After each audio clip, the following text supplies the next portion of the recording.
How to stop reacting to your past triggers from childhood and your upbringing. Great conversation. Please pay attention. Nothing triggers you, it reveals what's inside of you. And you will attract people and circumstances to reveal where you have not healed. So, 3 things: trauma, coping mechanisms, triggers. Trauma is what happened to you and inside of you. It will be something specific. It will be a character trait or a behavior.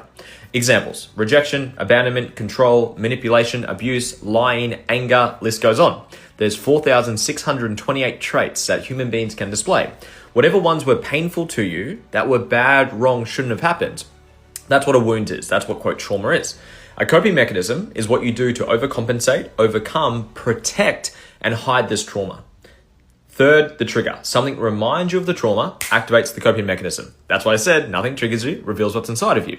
That's what you need to understand. So the core message is heal from the trauma. You can heal any wound. I've helped people that have been sexually abused, assaulted, abandoned, controlled, manipulated, the list goes on. Any wound can be healed as long as you're willing to do it and you have the courage to step into it and you've got the right tool to do the work. I'll give you an example of what some of your wounds are so you can be conscious of it moving forward. Think of your parents. We're going to start with dad. Don't judge your answers and just answer intuitively. Think of dad. In a one-word answer, what's the one thing you dislike most about dad? It will be a character trait or a behavior of his. Think of that word.